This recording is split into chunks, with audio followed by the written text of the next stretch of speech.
നമസ്കാരം. ശ്രീകണ്ഠൻ നായരുടെ 24 ചാനലിൽ ജനകീയ കോടതി എന്ന് പറയുന്ന ഒരു പരിപാടിയുണ്ട്. നമ്മുടെ ഹാഷ്മി എന്ന് പറയുന്ന കാതികൻ അഡ്വക്കറ്റിന്റെ ഒരു വേഷത്തിലാണ് കോട്ടൊക്കെ ഇട്ട് വിചാരണ നടത്താൻ വേണ്ടി വരുന്ന ഒരു അഡ്വക്കറ്റ് ഒക്കെ ആയിട്ടാണ് മൂപ്പര് വരുന്നത്. പിന്നെ അവിടെ കിടന്ന് കുറെ കോപ്രായങ്ങളൊക്കെ കാണിക്കുന്നുണ്ട്. അപ്പൊ അങ്ങനെ മൈത്രേയനെയും അതുപോലെ തന്നെ രാഹുൽ ഈശ്വരനെയുമാണ് കഴിഞ്ഞ ദിവസത്തെ ജനകീയ കോടതിയിൽ കൊണ്ടുവന്നത്.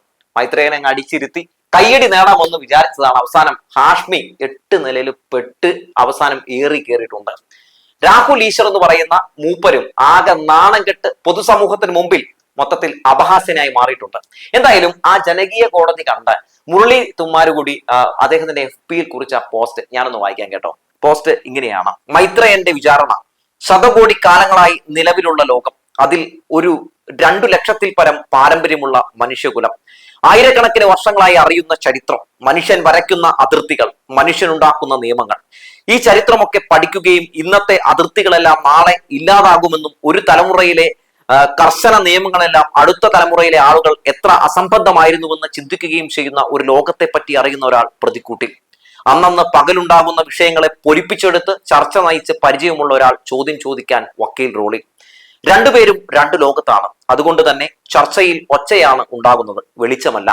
അവനവന്റെ തലത്തിനൊത്ത് കേൾവിക്കാർക്ക് വിലയിരുത്താം. എന്റെ അഭിപ്രായത്തിൽ മൈത്രേയനെ വിചാരണ ചെയ്യാൻ തക്ക ആഴവും ഉൾക്കാഴ്ചയുമുള്ള മാധ്യമ അഭിഭാഷകർ കേരളത്തിൽ ജനിക്കാനിരിക്കുന്നതേയുള്ളൂ. എന്നിട്ടും അദ്ദേഹം നമ്മളോട് സംസാരിക്കാൻ ഇപ്പോഴും സമയം ചെലവാക്കുന്നു എന്ന അത്ഭുതം മാത്രമേ എനിക്കുള്ളൂ. അദ്ദേഹം കൂടുതൽ എഴുതുകയാണ് വേണ്ടതെന്നാണ് എന്റെ അഭിപ്രായം. അദ്ദേഹത്തെ മനസ്സിലാക്കുന്ന തലമുറ വരാനിരിക്കുന്നതേ ഉള്ളൂ. കാലത്തിന് മുമ്പേ ഇങ്ങനെ ഒരാൾ ജീവിച്ചിരുന്നു എന്ന് അവർ അത്ഭുതം കൂറും, ഉറപ്പ് എന്നാണ് മുരളി തുമ്മാരുകൂടി പറഞ്ഞിട്ടുള്ളത്. അതായത് ഹാഷ്മി എന്ന് പറയുന്ന ഈ കാതികനെ നല്ല പരോക്ഷമായിട്ട് വലിച്ചൊടിച്ചിട്ടുണ്ട്. അത് പിന്നാലെ തന്നെ SS ലാൽ ഒരു മനോഹരമായിട്ടുള്ള പോസ്റ്റ് കൂടി ഇട്ടിട്ടുണ്ട്. ആ പോസ്റ്റ് ഞാനൊന്ന് വായിക്കാൻ കേട്ടോ. അതൊരു നല്ലൊരു പോസ്റ്റാണ്. ഈ പരിപാടിയെ പറ്റി തന്നെയാണ് അദ്ദേഹവും കുറിച്ചിട്ടുള്ളത്. അദ്ദേഹം പറയുന്നത് ഇങ്ങനെയാണ്: ജനകീയ കോടതിയുടെ ബാക്കി. ഹാഷ്മി മിടുക്കനാണ്, ഞാനും ഇഷ്ടപ്പെടുന്ന വാർത്താ അവതാരകനാണ്. എന്നാൽ പുതിയ ജനകീയ കോടതി പരിപാടിയിൽ ചർച്ച ചെയ്ത വിഷയങ്ങളിൽ മൈത്രേയനുള്ള ആഴം തുടക്കത്തിൽ തിരിച്ചറിയാൻ ഹാഷ്മിക്ക് കഴിഞ്ഞില്ല. പരിപാടിക്കിടയിൽ പതിയെ അത് മനസ്സിലാക്കിയത് ഹാഷ്മിയുടെ ബുദ്ധിയാണ്. അതോടെ ഹാഷ്മി ബുദ്ധിപൂർവ്വം പിൻവാങ്ങുന്നുണ്ട്. തീർച്ചയായും കേട്ടോ, ഹാഷ്മി കുറെയൊക്കെ മൈത്രേയനെ ആക്രമിച്ചുകൊണ്ട് അവിടെ കയ്യടി നേടാൻ ശ്രമം നടത്തുന്നുണ്ടെങ്കിലും അവിടെ പിടിച്ചു നിൽക്കാൻ പറ്റില്ല എന്ന് കണ്ടപ്പോൾ ഹാഷ്മി ബുദ്ധിപൂർവ്വം, ആ പരിപാടി കണ്ടവർക്കറിയാം, ബുദ്ധിപൂർവ്വം അദ്ദേഹം പിൻവാങ്ങുന്നുണ്ട്. അതിവിടെ എഴുതി വെച്ചിട്ടുണ്ട്. പ്രേക്ഷകരെ കൂട്ടാൻ തർക്കങ്ങളും വഴക്കുകളും ആവശ്യമാണെന്ന തൊഴിൽ സമ്മർദ്ദവും ഹാഷ്മിയിൽ കാണും. അതിന് ഹാഷ്മിയെയോ ഈ തൊഴിൽ നിൽക്കുന്ന മറ്റൊരാളെയോ അധികം കുറ്റം പറയാൻ കഴിയില്ല. മാധ്യമം ഉൾപ്പെടെ എല്ലാ രംഗത്തും ഇത് തന്നെയാണ് ഇന്ന് നടക്കുന്നത്. രാഹുൽ ഈ പരിപാടിയിലെ ആവശ്യമില്ലാത്ത ഘടകമായി പോയി. എപ്പോഴും ചർച്ചകളിൽ ഒച്ച കൊണ്ട് ആധിപത്യം സ്ഥാപിക്കാൻ ശ്രമിക്കുന്ന അദ്ദേഹത്തിന്റെ ആഴക്കുറവ് പരസ്യമായി എന്നത് മാത്രമാണ് സംഭവിച്ചത്. 70 കഴിഞ്ഞ ഒരാളോട് ചർച്ചയിൽ എന്നല്ല ഒരിടത്തും ഉപയോഗിക്കാൻ പാടില്ലാത്ത സഭ്യമല്ലാത്ത വാക്കുകൾ രാഹുലിൽ നിന്ന് വന്നത് അന്തരീക്ഷത്തെ മലിനമാക്കി. മൈത്രേയനെ പറ്റി പഴയൊരു സുഹൃത്ത് പറഞ്ഞ ചില ആരോപണങ്ങൾ ഈ പരിപാടിയിൽ കാണിച്ചത് ആസ്ഥാനത്തായി പോയി. മൈത്രേയന്റെ അനുവാദത്തോടെയാണ് അതെന്ന് മനസ്സിലായി. അദ്ദേഹം അത് വേണ്ടെന്ന് പറയില്ല, പക്ഷേ അത് ഒഴിവാക്കേണ്ടത് ചാനലിന്റെ ചോയ്സ് ആയിരുന്നു. അവ തെറ്റിദ്ധാരണയുടെ പേരിലുള്ള ആരോപണങ്ങളാണെന്ന് മൈത്രേയൻ പറയുന്നുണ്ട്. കുടുംബ സ്വത്തിൽ നിന്നും തനിക്ക് കിട്ടിയ വിഹിതം മുഴുവൻ വീതം വെച്ച് അതിലൊരു ഭാഗം ബന്ധുവല്ലാത്ത പ്രായം ചെന്ന ഒരു വിധവയ്ക്ക് കൂടി കൊടുത്തയാളാണ് മൈത്രേയൻ.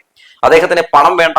35 വർഷത്തെ അടുത്ത ബന്ധമുള്ള എന്നോട് സാമ്പത്തിക ബുദ്ധിമുട്ടുള്ള ചിലരെ, മുഖ്യമായും വിദ്യാർത്ഥികളെ നേരിട്ട് സഹായിക്കാൻ ആവശ്യപ്പെട്ടിട്ടുണ്ട്.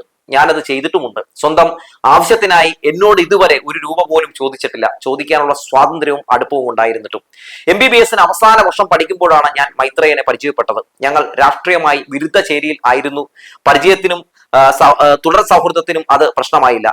പരിചയപ്പെട്ട ദിവസം മുതൽ അദ്ദേഹത്തിൽ നിന്നും അറിവ് നേടാനാണ് ഞാൻ ശ്രമിച്ചത്, തർക്കിച്ച് സമയം കളയാനല്ല. കാരണം അത്രയധികം കാര്യങ്ങൾ മനസ്സിലാക്കിയിട്ടുള്ള വ്യക്തിയാണെന്ന് അന്നേ എനിക്ക് മനസ്സിലാക്കാൻ കഴിഞ്ഞു. കക്ഷി രാഷ്ട്രീയ നിലപാടുകളിൽ ഇന്നും ഞങ്ങൾക്ക് വ്യത്യസ്ത പാതകളാണ്. എന്നാൽ തുടക്കം മുതൽ അദ്ദേഹത്തെ കേൾക്കാതെ പറഞ്ഞു തോൽപ്പിക്കാൻ ശ്രമിച്ചിരുന്നുവെങ്കിൽ എനിക്ക് വലിയ നഷ്ടമായേനെ. അങ്ങനെ നഷ്ടം വന്ന ചിലരുടെ വിഷമം എനിക്കറിയാം. എന്നെ പോലെ പല ഡോക്ടർമാരുടെയും സാമൂഹ്യ വീക്ഷണങ്ങളെയും ആരോഗ്യരംഗത്തെ ഇടപെടലുകളെയും ഏറ്റവും അധികം സ്വാധീനിച്ച വ്യക്തികളിൽ ഒരാളാണ് അദ്ദേഹം.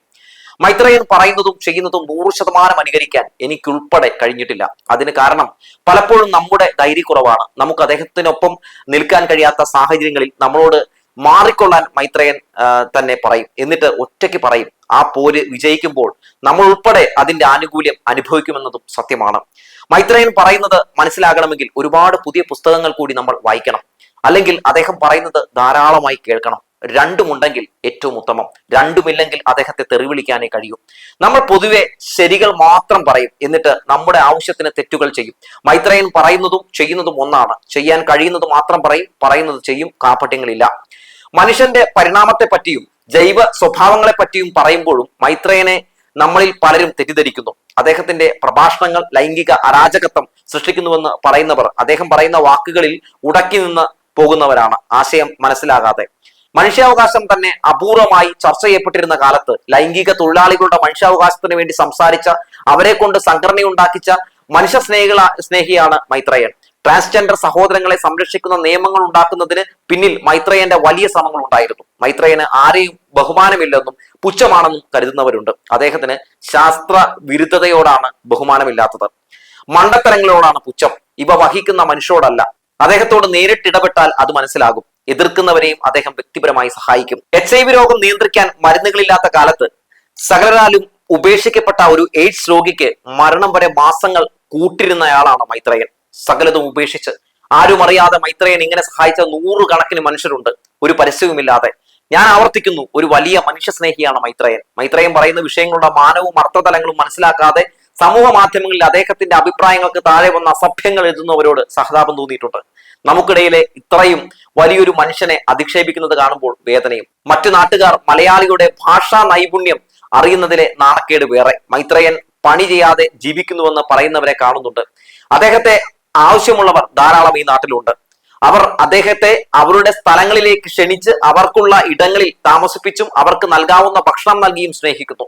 അദ്ദേഹത്തിന്റെ മിനിറ്റുകൾക്കും മണിക്കൂറുകൾക്കുമായി കാത്തിരിക്കുന്ന ആയിരക്കണക്കിന് മനുഷ്യർ ലോകത്ത് എല്ലായിടത്തുമുണ്ട്. എല്ലായിടത്തും എത്തിപ്പെടാൻ അദ്ദേഹത്തിന് കഴിയാതെ പോവുകയാണ്. നമ്മൾ ആരോടും പണം ചോദിക്കാത്ത അദ്ദേഹം എങ്ങനെ ഭക്ഷണം കഴിക്കുന്നുവെന്ന് അന്വേഷിക്കേണ്ട കാര്യം നമുക്കുണ്ടോ? സ്വന്തം ശരീരം പുതിയ ഏതെങ്കിലും മരുന്ന് പരീക്ഷണത്തിന് നൽകി മനുഷ്യരാശിയെ സഹായിക്കാൻ തയ്യാറെടുത്ത് നിൽക്കുന്ന ഒരു മനുഷ്യരോടാണ് നമ്മളിൽ ചിലർ വില കുറഞ്ഞ ചോദ്യങ്ങളും ചോദിക്കുന്നത്. മൈത്രേയനെ തോൽപ്പിച്ചിട്ട് നമുക്കൊന്നും നേടാൻ കഴിയില്ല. പകരം മൈത്രേയൻ പറയുന്നത് ശ്രദ്ധിച്ചാൽ പല വിഷയങ്ങളിലും ലോകത്തുള്ള വ്യത്യസ്തമായ കാഴ്ചപ്പാടുകൾ മനസ്സിലാക്കാൻ കഴിയും. അതുവഴി ചിലപ്പോൾ നമ്മളിൽ ഗുണപരമായ പരിവർത്തനങ്ങളും ഉണ്ടായേക്കും. അദ്ദേഹത്തോട് യോജിക്കാൻ കഴിയില്ലെങ്കിൽ വിട്ടുകളയുക. തെറി പറഞ്ഞ് അന്തരീക്ഷം മലിനമാക്കരുത്. ഞാൻ മൈത്രേയനെ വക്കാലത്ത് പിടിക്കാൻ വന്നതല്ല. അദ്ദേഹത്തിന് അതിന്റെ ആവശ്യമില്ല. ആരെതിർത്താലും അദ്ദേഹം തന്റെ അറിവുകളും കാഴ്ചപ്പാടുകളും മനുഷ്യർക്ക് നൽകിക്കൊണ്ടേയിരിക്കും. നമ്മളിൽ ചിലർക്ക് അസ്വസ്ഥതയുണ്ടായാലും യൂട്യൂബിന് പുറത്ത് പലർക്കും അറിയാത്ത മൈത്രേയന്റെ ചില കാര്യങ്ങൾ പറഞ്ഞെന്ന് മാത്രം. അദ്ദേഹം എഴുതിയ മനുഷ്യരറിയാൻ എന്ന പുസ്തകമെങ്കിലും നമ്മൾ വായിച്ചിരിക്കണം. ലോകത്തെ അറിയാൻ ഒരു എളുപ്പ മാർഗമാണത്. നമ്മൾ തൽക്കാലം തിരസ്കരിച്ചാലും മൈത്രേയന്റെ ജീവിതവും ചിന്തകളും ഭാവിയിൽ പാഠപുസ്തകങ്ങളായി മാറുമെന്ന് എനിക്ക് ഉറപ്പാണ്. ഒരുപക്ഷെ കേരളത്തിന് പുറത്തായിരിക്കും അതിന്റെ തുടക്കം. ഇത്തവണത്തെ ജനകീയ കോടതി പരിപാടിയുടെ താഴെ വന്ന കമന്റുകൾ വലിയ പ്രതീക്ഷ നൽകുന്നു. കേരളം മാറുന്നതിന്റെ വലിയ സൂചന. ഈ മാറ്റമാണ് കേരളത്തെ സാമൂഹ്യ രംഗത്ത് ഭാവിയിൽ യഥാർത്ഥ നമ്പർ 1 ആക്കാൻ ശ്രമിക്കുക. ഹാഷ്മിയുടെ ചോദ്യങ്ങളും രാഹുലിന്റെ അബദ്ധങ്ങളും കാരണം മൈത്രേയന്റെ ആഴവും പരപ്പും കൂടുതൽ മനസ്സിലാക്കാൻ പ്രേക്ഷകർക്ക് കഴിഞ്ഞു. അക്കാര്യത്തിൽ ഈ പരിപാടി വിജയിച്ചു എന്നാണ് ഞാൻ കരുതുന്നത്. എന്തായാലും ജനകീയ കോടതിയിലെ ഈ പരിപാടി വലിയ ചർച്ചയാണ്. ചർച്ച മറ്റൊന്നുമല്ല, മൈത്രേയനെ കൊണ്ടുവന്നിരുത്തി കയ്യടി നേടാൻ ശ്രമിച്ച രാഹുൽ ഈശ്വറും അതുപോലെ തന്നെ ഹാഷ്മിയും കുറെ ബഹളം ഉണ്ടാക്കി സ്വയം നാട്ടുകാർക്ക് മുമ്പിൽ, പ്രേക്ഷകർക്ക് മുമ്പിൽ നാണം കെട്ടു എന്നതിനപ്പുറത്തേക്ക് അവർക്ക് ഒരു കയ്യടി നേടാൻ കഴിഞ്ഞില്ല എന്നുള്ളതാണ്. എന്നാൽ അവരുടെ ഈ ബഹളത്തിനിടയിൽ മൈത്രേയൻ കയ്യടി നേടി. എങ്ങനെയാണ്? അദ്ദേഹത്തിന്റെ അറിവും അദ്ദേഹത്തിന്റെ വിവേകവും അദ്ദേഹത്തിന്റെ കാഴ്ചപ്പാടുകളും ഒക്കെ പറഞ്ഞുകൊണ്ട് അദ്ദേഹം സത്യത്തിൽ ഒരു വലിയ മനുഷ്യനാണ് എന്ന് കാണിച്ചു തരുന്ന ഒരു പരിപാടിയാണ് നടന്നത്. എന്തായാലും മൈത്രേയനെ കൂടുതൽ അറിയാനും മൈത്രേയൻ എന്താണെന്ന് മറ്റുള്ളവർക്ക് അറിയിച്ചു കൊടുക്കാനും ഒക്കെ ആ പരിപാടി ഉപകരിച്ചു എന്നതാണ് ഒരു പ്രധാനപ്പെട്ട കാര്യം എന്ന് പറഞ്ഞു വെച്ചുകൊണ്ട് നിർത്തുകയാണ്.